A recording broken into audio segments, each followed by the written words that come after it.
Estamos hoje no programa Biografia, falando de Leopoldo Machado, esse vulto do Espiritismo. E no programa de hoje falaremos da vida dessa figura que brilhou aqui no Espiritismo. Leopoldo Machado de Souza Barbosa nasceu em Arraial de Cepa Forte, hoje Jandaíra, norte da Bahia, pertinho ali do estado de Sergipe. Lá, aos 2 anos de idade, filho de Eulálio de Souza Barbosa e de Ana Isabel de Souza Barbosa, com essa idade, 2 anos, foi declarado pelos médicos deficiente mental, mas recuperou-se, alfabetizou-se rapidamente. Quando chegou no ano de 1915, ele veio até nós, na doutrina espírita, pelo nosso querido José Petitinga, essa figura ímpar da doutrina espírita. Conhecendo essa maravilhosa contribuição dos espíritas, pouco depois se apaixona e casa-se. Casa-se com a nossa querida Marília Ferraz de Almeida. Essa sim, um braço forte, que seguiu com ele durante toda essa existência. Casado, muda-se para a cidade de Nova Iguaçu, Rio de Janeiro. Nessa cidade, funda com ela, professora, o Colégio Leopoldo, de 1º e 2º graus, inspirando também a formação de professores e contabilistas. Nosso querido Leopoldo Machado, ele era, só para vocês terem uma ideia, jornalista, escritor, polemista, professor, poeta, compositor, orador, prosador, teatrólogo. Olha só quantas coisas. Deixou publicado 27 livros, 21 desses espíritas, os outros 6 não espíritas. Todos eles falando da maravilhosa capacidade de renovação do ser humano. Quando chega nessa cidade de Nova Iguaçu, ele, Leopoldo Machado, entra para a Academia Iguaçuana de Letras, na cadeira número 1. Consegue mudar magistralmente aquelas pessoas daquele local, através das suas ações, da sua forma de ver, de encarar, de falar. Maravilhoso quando chega, mais tarde, em 1957, desencarna na mesma cidade. Mas falaremos mais dessa figura ímpar, através dos seus livros esses que podemos relacionar os breves títulos. O Espiritismo é obra de educação, é um desses livros. Para a frente e para o alto, uma grande vida, que é uma biografia de Caibar Schutel. Grandes passos deu esse grande homem. Ele que viveu para a juventude, para a infância, vivia olhando cada um deles com um olhar caridoso e cada vez mais aberto a novas mudanças.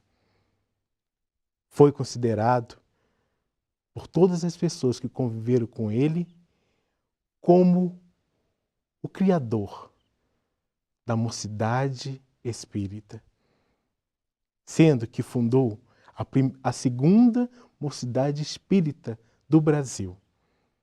na cidade de Nova Iguaçu. Nunca andava só. Tinha grandes companheiros.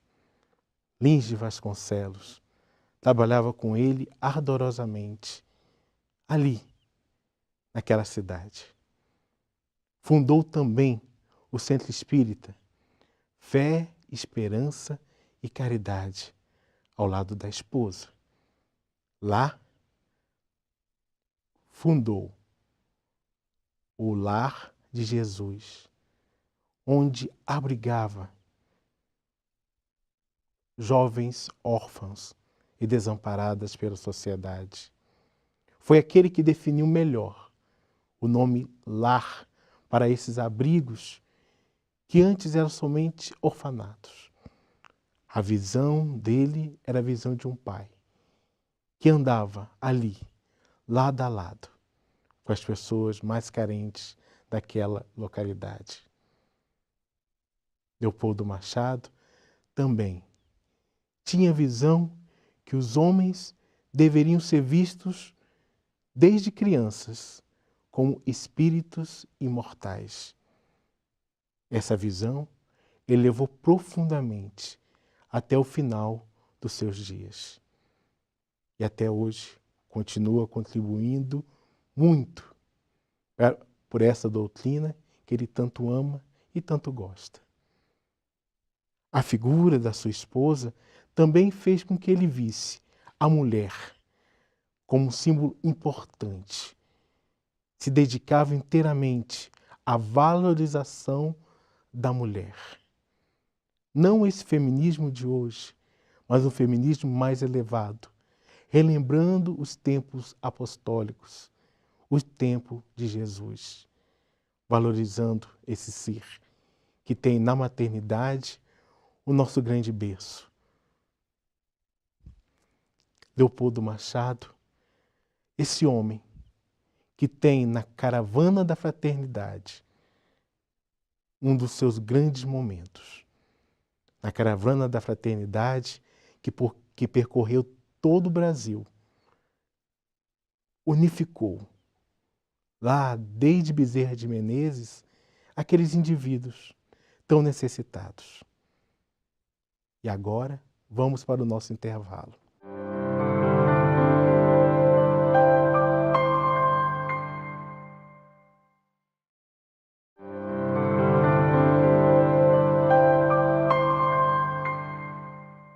Voltamos falando novamente do nosso querido amigo Leopoldo Machado. Leopoldo Machado, como dissemos no primeiro bloco, ele teve na grande caravana que percorreu todo o Brasil a bandeira do Pacto Áureo, onde ele disse: estudo e sugestões. Acreditamos no Pacto Áureo, sim, mas no Pacto Áureo em si mesmo, que é menos obra dos homens do que dos espíritos. Ele tinha certeza que aquela tarefa, naquele momento, solidificaria a doutrina espírita no coração daqueles homens. E isso temos até os tempos de hoje, onde entendemos cada vez mais a importância da união, da unificação. Ele foi um defensor ardoroso dos congressos, dos encontros, dos simpósios, onde os espíritas saíam de suas casas espíritas e se encontravam com os outros espíritas das outras casas espíritas das outras cidades. E ali fortaleciam aquele ideal de tanto tempo, que cada um de nós sabemos o quanto levamos para percorrer esse longo caminho. Ele, o criador de mocidades espíritas, foi o primeiro a fazer o primeiro congresso de mocidades espíritas em julho de 1948. Foi um momento grandioso que nós temos as brisas desses encontros até os dias atuais. Leopoldo Machado entendia cada vez mais que aquele homem que foi jovem poderia levar a bandeira do espiritismo a outras paragens. Entendia que o presidente, o diretor da casa espírita, tinha que trabalhar naquele jovem já o futuro. Era uma visão privilegiada de um ser privilegiado. Leopoldo Machado era alegre, brincalhão, percorria cada cidade, fortalecendo aquele ideal, o amor que ele tinha por cada sentimento, por cada jovem, por cada criança, por cada presidente, por cada indivíduo que ali testava e conhecia cada vez mais o homem de bem que tinha dentro de si. Nosso querido Leopoldo Machado era um educador. Criou o abrigo Allan Kardec. Esse abrigo noturno, Allan Kardec recebia as pessoas que vagavam pelas ruas, mas não como simples seres, mas seres importantes. Cada um deles era recolhido naquele albergue e conduzido de novo à sociedade de uma forma integral. Um homem integral voltando à sociedade com todo carinho. Era uma palavra, um gesto, era um aceno. Tudo isso fazia uma grande diferença naquelas pessoas que ali viviam. Leopoldo Machado tinha, no cristianismo redivivo, o seu grande lema. Ele entendia que a doutrina espírita nunca poderia se afastar de Jesus. Jesus, nosso grande guia. E a doutrina espírita, dado por ele, o mestre, exercia o seu grande objetivo, que é a redenção dos homens, a volta ao Ser Supremo. Leopoldo Machado escreveu alguns outros livros que podemos citar, fora aqueles que já foram citados. Pigmeus contra Gigantes, Caravana da Fraternidade, Ide e Pregai. Esse ide e pregai foi usado por eles em vários momentos, pois ele não era daqueles que ficavam parados. Ele era daquele que ia aonde havia necessidade. Por isso ele se mobilizava a ir em várias cidades quando convidado. Fazer palestras era um prazer que ele tinha. Percorrer as cidades, tanto do Nordeste, onde nasceu, como do Norte, como do Sudeste. Leopoldo, esse caravaneiro do amor, tinha um jeito franco, leal, sincero, audaz, pois sabia que a doutrina espírita é doutrina para aqueles que são ousados, que não são tímidos, que não temem o futuro, que não temem o mal, pois através do bem exerce influência na sua sociedade. A alegria para ele era um motivo grandioso. Ele não entendia porque tantos espíritas eram sérios e passavam uma tristeza que não correspondia à grande realidade da sua doutrina. Por isso que ele exercia com seu jeito alegre, brincalhão, mas compenetrado dos ideais sublimes. O cristianismo não era para ser feito com aparatos. Por isso mesmo, a doutrina espírita não devia ter aparatos, outra forma de se expressar que não a conversa simples. O movimento espírita, para ele, era uma grande base. E por isso, vamos ao intervalo novamente.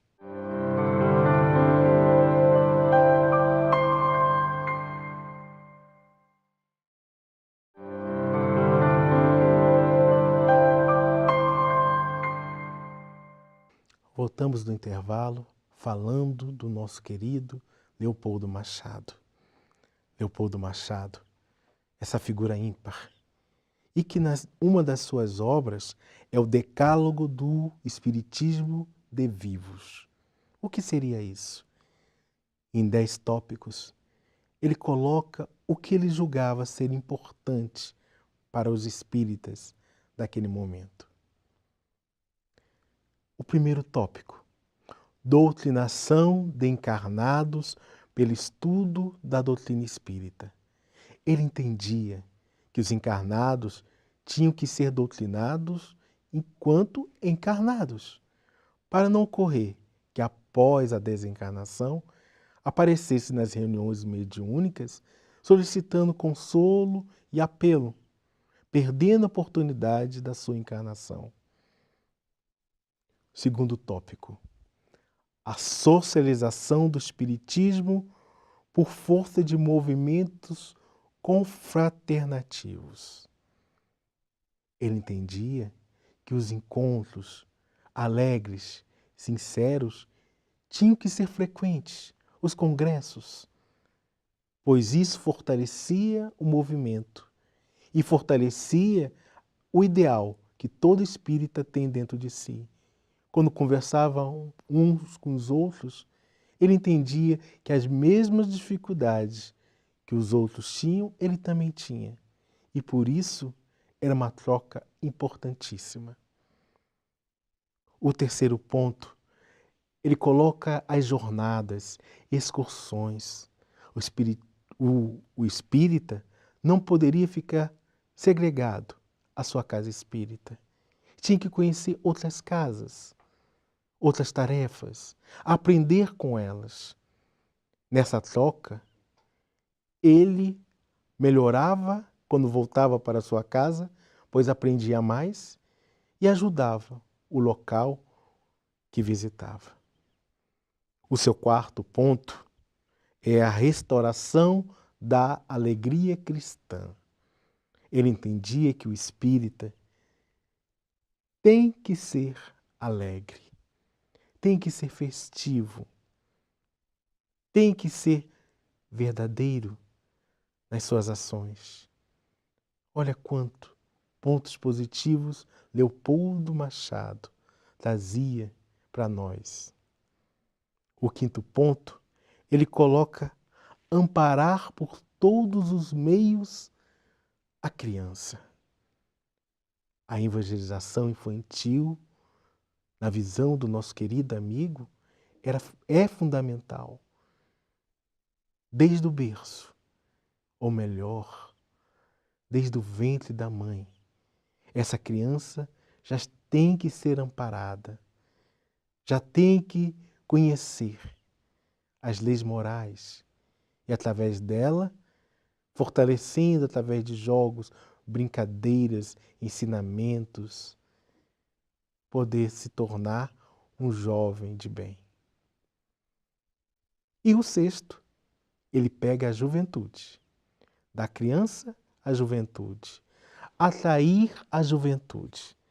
Ele sentia a necessidade que o jovem estivesse na casa espírita, trabalhando, não de uma maneira sisuda, mas de uma maneira que seja adequada à juventude. Então, deveríamos ter cada vez mais na visão do nosso querido Leopoldo, esse jeito jovem de ver as situações.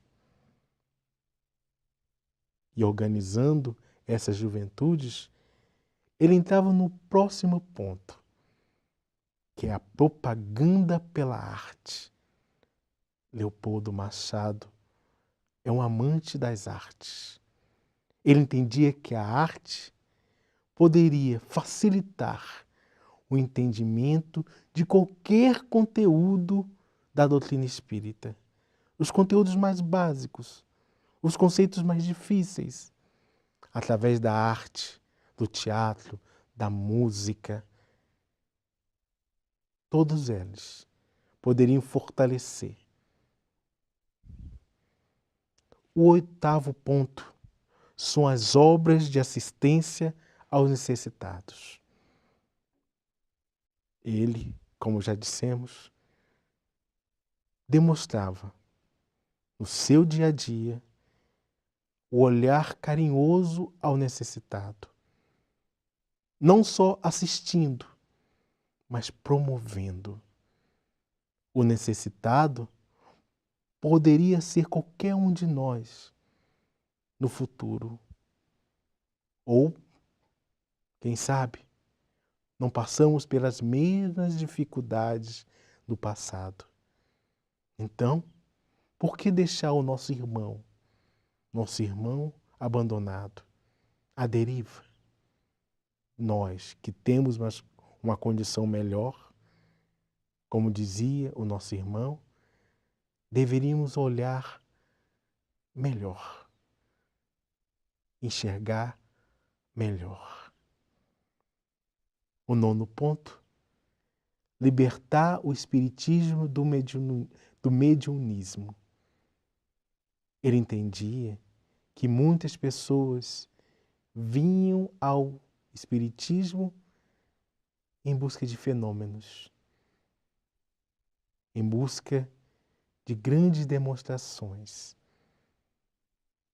Por isso, através do Livro dos Médiuns, o médium deveria ser disciplinado, amparado, para que pudesse exercer da melhor forma esse talento que nós sabemos que é alimentado de outras existências, pois nós todos os temos. Uns mais desenvolvidos, porque mais desenvolvemos no passado. O 10º ponto era preparar os vivos para que não esperem dos mortos aquilo que podem realizar, nem os consultem sobre aquilo que cada um pode resolver com a inteligência de Deus. Procurar, sim, os desencarnados quando extremamente necessário.